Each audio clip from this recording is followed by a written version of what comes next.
नमस्कार, मी रवि कुमार. जवाब तो आपको देना होगा बोल सरकार या सदरात 85 आवाजच्या खास स्पेशल रिपोर्ट मध्ये आपलं स्वागत. कसे आहात आपण?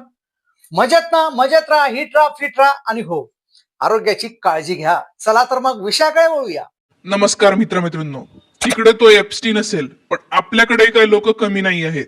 रोज 101 गोष्टी बाहेर येत आहेत. काल तो कीर्तनकार निघाला, आज एक ज्योतिषी ज्याने मोठ्या मोठ्या हस्तींना राजकीय भविष्य सांगितलेलं आहे. पाया त्याचे धुतलेले आहे, त्याच्या पायाचं पाणी पिले असतील काही लोक. अशा माणसाचं एक भयंकर कांड आज सकाळी ओपन झालं. त्याला आता अटक झालेली आहे. एका 35 वर्षीय महिलेने तक्रार केली आणि त्याच्यामुळे नाशिकमध्ये त्या व्यक्तीला अटक झालेली आहे. ह्यानं काय काय केलं आणि या महिलेची तक्रार काय आहे समजून घेऊया. याशिवाय हा जो माणूस आहे याच्यामध्ये मोठ्या मोठ्या नेत्यांचं नाव आता यायला लागलेलं आहे. सरकारपाडा, नाशिक मधल्या सरकारपाडा पोलीस स्टेशन मध्ये त्याला अटक केलेली आहे. पोलिसांनी त्याला अटक केलेली आहे. विषय काय आहे? अर्थात बातमी समोर जशी जशी जाईल तशी अजून त्याच्या त्या गोष्टी बाहेर येतील. पण सध्या जे बाहेर आलेलं आहे ते असं आहे की का 35 वर्षीय महिलेने तिच्यासोबत ह्या ज्योतिष सांगणाऱ्या, भविष्य वगैरे सांगणाऱ्या माणसाने अत्याचार केला, भयंकर पद्धतीचे तिचं शारीरिक छळ केला आणि अजून काय काय गोष्टी केल्या असतील त्या मी सांगू शकत नाही अशा आहेत. या महिलेने तक्रार केली, धाडस केलं, तक्रार केली आणि पोलिसांनी सुद्धा धाडस केलं आणि या व्यक्तीला अटक केलेली आहे. आता ह्या व्यक्तीचं सुद्धा कालच्या त्या कीर्तनकारासारखीच थोडीफार स्टोरी आहे. एक मस्त अशी संस्था काढली. एखाद्या माणसाने देवाचं नाव घेतलं, धर्माचं नाव घेतलं, ज्योतिष वगैरे, भविष्य वगैरे मला सांगता येते असं म्हटलं की आपल्या इकडची जनता एवढी भोळी बाबडी आहे की तिला असं वाटतं की काहीतरी भारीच असणार आहे, काहीतरी देवाचं असेल, काहीतरी बाबा चांगलंच असेल, पुण्याचंच असेल, म्हणून लोक त्या व्यक्तीला सपोर्ट करतात. या माणसाने शिवनिका नावाची संस्था काढली आणि या संस्थेमध्ये सुद्धा बऱ्याच गोष्टी ज्याला आपण म्हणूया धर्म वगैरे चालू होत्या. आजकाल धर्माचं एवढं स्तोम माजलं की कोणी धर्माच्या विरोधात, त्याच्या विरोधात गेलं तर धर्माच्या विरोधात गेले म्हणून लोक बोंबलतील म्हणून कोणी काय बोललं नाही. आणि ह्या माणसाकडून आता एक असं पेनड्राईव्ह जप्त झालेला आहे, ज्या पेनड्राईव्ह मध्ये 35 व्हिडिओ सापडले. आता अर्थात पोलिसांना एकच पेनड्राईव्ह मिळालं, त्याच्याकडे अजून पेनड्राईव्ह असतील. तसे एका पेनड्राईव्ह मध्ये 35 व्हिडिओ म्हणजे खूपच मावलेत की. काय करत होता हा? ही काय विकृती आहे? म्हणजे महिलेचा छळ करायचा ही तर भयंकर प्रकारची विकृती, आणि त्याच्यानंतर ते रेकॉर्डिंग पण करायचं, ते रेकॉर्डिंग ठेवायचं, त्या रेकॉर्डिंग वरनं ब्लॅकमेल करत राहायचं. आणि ह्या माणसाचे कांड काय सांगायची तुम्हाला. आपले मुख्यमंत्री एकनाथ शिंदे साहेब हे सुद्धा या माणसाला भेट देत होते. कुठली तरी पूजा, होम हवन, दुग्धाभिषेक वगैरे या माणसाच्या हातून शिंदे साहेबांनी घातलं होतं. अरे म्हणून म्हणतात वैज्ञानिक दृष्टिकोन ठेवा. वैज्ञानिक दृष्टिकोन म्हणजे काय? हे असल्या बुवाबाज तुम्हाला थांबवतील, तुम्हाला वाचवतील असं तुम्हाला वाटत असेल ना? अरे तुम्ही घाणेरडे कांड केले असेल तर तुम्ही पकडणारच, कुणीच सुटणार नाही. आता हा ज्योतिष पाहणार, भविष्य पाहणार होता म्हणे, ह्याला तरी कळलं का ह्याला अटक करणार आहे म्हणून? आज कळलं असतं तर राहिला नसतं ना इथे. त्यामुळे हे सगळं थोतांड आहे. ह्या तुमच्या भीतीचा उपयोग करतात हे लोक. त्यांना माहित असतं खूप लोकांना रोजगाराचं टेन्शन आहे, नोकरी लागेल की नाही, लग्न होईल की नाही, सगळं घरच्यांना टेन्शन असतं. मग तुमच्या त्या भीतीचा हे लोक उपयोग करतात. मग तुम्हाला थोडासा दिलासा द्यायचा प्रयत्न करतात. हे असं आहे, थोडीशी अडचण आहे, ही पूजा घाला, मी घालतो तुमच्याकडून 10,000 रुपये मला द्या, 25,000 रुपये द्या, मी पूजा घालतो, सगळं नीट होईल. अरे त्यांना पूजा घातल्यामुळे काहीच नाही झालेलं असतं.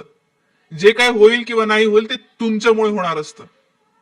तो माणूस का तुमच्या नावाने खरंच पूजा घालणारा असतो? त्या देवाला खरंच पैशाने घातलेली पूजा पावते? थोडा विचार करा. हा जो आहे ना, आपण म्हणतो चराचरामध्ये आहे ईश्वर, चराचरामध्ये ती शक्ती आहे, ती पॉझिटिव्हिटी आहे, तुमच्या आजूबाजूला आहे. आपल्या सगळ्या धर्माचं सार हेच आहे. मेडिटेशन असेल, नामस्मरण असेल, आपल्या सगळ्या वारकरी संतांनी सांगितलंय. हे केल्यानेच तुम्हाला खरोखर काहीतरी तुमच्या आयुष्यात बरं वाटणार असतं. पण हे लोक त्याचा गैरफायदा घेतात आणि अशा प्रकारे इतका मोठा म्हणजे फ्रॉड केलेला हा माणूस, हा खरंच यांनी सांगितलेली ज्योतिष सांगता येत असणार आहे का? कुठलाही प्रामाणिक नसलेली व्यक्ती कुठल्याही प्रकारचा देव त्याला पाहू शकत नाही, कुठल्याही प्रकारची त्याला सिद्धी येऊ शकत नाही. तर जो म्हणत असेल ना की मला भविष्य कळत, काय नाही कळत, कोणी पण जनरल सांगेल, थोडासा विचार केला तर तुम्हाला कोणाचं भविष्यात काय करणार आहे बघून सांगता येतं. आणि हे एकनाथ शिंदे साहेब याच्याकडे जात होते. पक्ष फुटला तेव्हा गेले असतील, काय होणार आहे काय होणार आहे, माझ्याकडे राहील का धनुष्यबाण, का जाईल परत उद्धव ठाकरे यांच्याकडे. मग त्यांनी काहीतरी उपाय सांगितले असतील.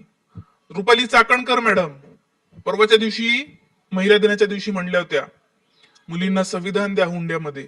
खूप चांगली लाखात एक गोष्ट केली होती त्यांनी, संविधान मुलींना द्यायला पाहिजे. अहो पण हे काय करताय तुम्ही, ह्या माणसाची पायधूत आहे. नाही नाही, हे बघा, एखाद्या व्यक्तीबद्दल आदर असणं आम्ही समजू शकतो, पण तुम्हाला कळलं नाही की हा व्यक्ती काय असेल. आता त्यांनी पाय धुतले म्हणजे त्याच्यामध्ये इन्व्हॉल्व असेल असं काय आपण म्हणत नाहीये. पण मला असं वाटतं की महाराष्ट्रातली अशी बरीच जनता आहे जिला असं वाटतं कुठला तरी महाराज म्हणजे काहीतरी भारी आहे, त्याचे पाय धुवावे. आणि मी पहिल्यांदा खरंच सांगते, कुणाचेही पाय कधीच नका धुत जाऊ. खरंच तुम्हाला जर काही एखाद्याला द्यायचं असेल तर आपला वेळ द्या, मेहनत करा, त्यांची काहीतरी सेवा करा. सेवा म्हणजे पाय धुणं नसतं. आणि जो माणूस असा मस्त ढोम्यासारखा, तो बघा फोटोमध्ये कसा दिसेल, बसलाय ढोम्यासारखा असा बसत असेल आणि पाय धुतायत लोक, वा वा मस्त पाय धुवा माझे, असं जर करत असेल ना, तर समजून घ्या महान नीच माणूस आहे तो. ज्याला खरोखर काहीतरी सिद्धी प्राप्त झालेली असते, जो खरोखर प्रामाणिक असतो, ज्याला काहीतरी खरंच कळलेलं असतं अध्यात्माचं, त्या व्यक्तीला कधीच नाही वाटणार की कोणी माझे तरी पाय धुवाव, कोणीतरी मला हार घालाव, कोणीतरी मला फुलं वाहाव, असं नसतं वाटत. आणि असं वाटत आहे त्या माणसाला असा ढोम्यासारखा बसून राहिला, याचा अर्थ समजून घ्या तो काहीही करू शकतो. अरे एक एक एक एक कुठला तरी बाबा बुवा बाहेर निघतोय. आता हे यांच्यावर केस झाली म्हणून आता आपल्याला बोलू शकतो. याच्या आधी जर मी व्हिडिओ केला असता समजा या बाबावर, तर ते भाजपवाले अंधभक्त तुटून पडले असते, ही धर्मविरोधी आहे म्हणून. आणि काय कुठल्याच एका धर्मात प्रॉब्लेम नसतो. हे असे लोक ना मुस्लिम धर्मातही आहेत. हे असे लोक फसवणारे हे ख्रिश्चन मध्ये पण आहे, त्या पारसीमध्ये सगळ्याच धर्मात आहेत, शीख मध्ये पण आहे. मला एक सांगा कुठला असा धर्म आहे की ज्याच्यामध्ये तुम्हाला कधीच विकृत सापडला नाही, नाव सांगा मला फक्त. हा, याचा धर्म कोणता याच्यात आपल्याला घेणं देणं नाहीये. मुद्दा आहे की याचा स्वभाव कसा आहे, हा किती विकृत आहे. आणि सगळ्यात महत्वाचं म्हणजे त्याने तुमच्या सोबत गद्दारी केली. तुम्ही धार्मिक आहात, तुम्ही साधे भोळ आहात, तुम्हाला देवा धर्माचं नाव घेतलं की बरं वाटतं, या गोष्टीचा त्यांनी गैरफायदा घेतला. आता पुढे येईलच याच्यामध्ये कोण कोण काय काय अडकणार आहे. पण चाकणकर मॅडम बाहेर येऊन तुम्ही आता खुलासा द्या. महिला आयोगाच्या अध्यक्ष आहेत त्या सुषमा अंधारे मॅडम म्हणाल्या की चाकणकर बाईंना राहण्याचा अधिकार नाही म्हणे महिला आयोगाच्या अध्यक्षा. खरंय, या 35 वर्षीय महिलेने जी तक्रार दिलेली आहे, चाकणकर मॅडम महिला आयोगाच्या अध्यक्ष आहे, उभं राहायला पाहिजे. मी त्या महिलेच्या सोबत आहे, तिला न्याय मिळालाच पाहिजे. म्हणा तुम्ही, हा असल जरी तुम्ही त्या संस्थेचे पदाधिकारी, त्याचा राजीनामा द्या आणि म्हणा की हो, मी ज्या संस्थेत होती त्या माणसाने जर असं केलं असेल तर तिला शिक्षा झालीच पाहिजे, हे मी एन्श्युअर करते. आणि यालाच म्हणतात कल्याणकारी राज्य, यालाच म्हणतात शाहू फुले आंबेडकर यांच्या विचारांवर चालणं. आज खरोखर कसोटी आहे चाकणकर मॅडमची. आता बघणार आहोत आपण त्या नेमकं काय म्हणतात. एक स्टेटमेंट त्यांनी द्यावं, माफी मागावी आणि संस्थेचा राजीनामा द्यावा आणि त्या महिलेच्या बाजूने उभं राहावं. आता या माणसाला अटक केलेली आहे, बघू पुढे काय काय होतंय ते. पण हे किती भयंकर आहे. अशा प्रकारे कधीच कुणाचा, मी तुम्हाला सांगते, पाय नका धुत जाऊ आणि याच्यापासून आपल्या पोरींना वाचवा. कुठलाही धर्म देव काय जर तुम्हाला करायचं असेल, शांत डोळे बसून घरामध्ये नामस्मरण करा. आपल्या तुकोबारायांनी सांगितलेलं आहे, आपल्या सगळ्या वारकरी संतांनी सांगितलेलं आहे, नामस्मरण. त्याच्यासारखं दुसरं काहीच नाही. बाकी कुठलीही मूर्ती नसेल, कुठल्याही देवाचं नाव तुम्ही घेतलं नाही, कुठल्याही काही मंदिरात नाही गेलं तरी चालते.